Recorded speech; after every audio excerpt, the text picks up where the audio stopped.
बड़ा एगो पुराना हिंदी फिल्म के गीत बा।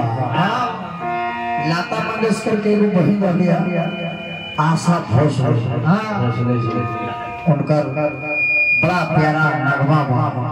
आई भैरवीए के राग में बा। ओकरा में सुरेश ओबराय जी हीरो के रोल करले। कैसे बा? किसी नजर का तेरा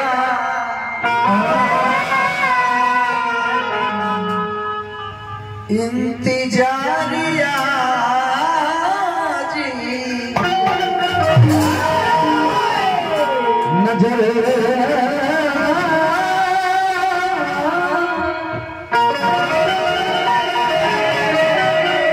हर नजर नजर नजर मात्रा का चीज है। किसी नजर का तेरा इंतजारिया भी है। किसी नजर का तेरा इंतजारिया किसी नजर का तेरा इंतजारिया भी है।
सबके पुरस्कार बनाई नचनिया के मनीष भाई के हम लोग 10 रुपया 10 करोड़ में बदल जाए कोई जानत नहीं। सोना के सिक्का बहुत बहुत हार्दिक अभिनंदन बा।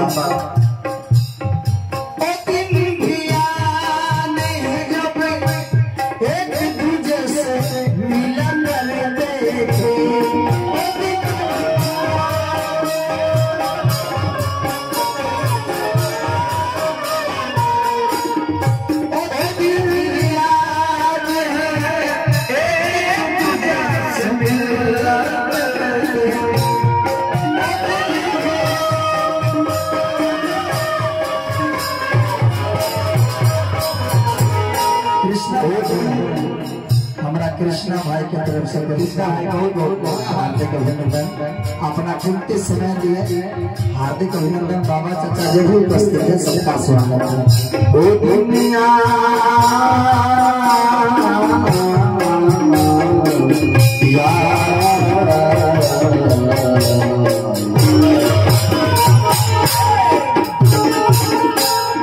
किसी नजर का तेरा इंतजारिया भी है। किसी नजर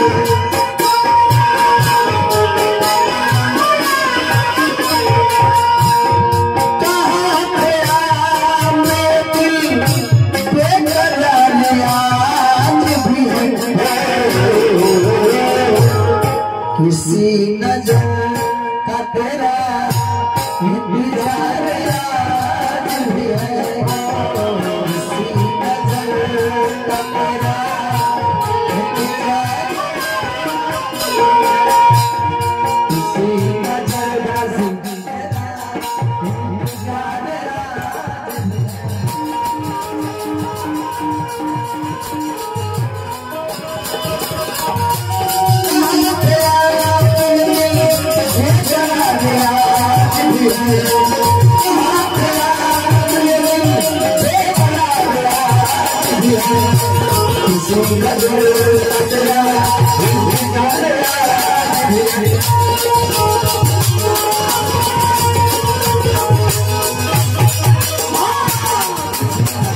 अब आदेश ना गर्जियन जय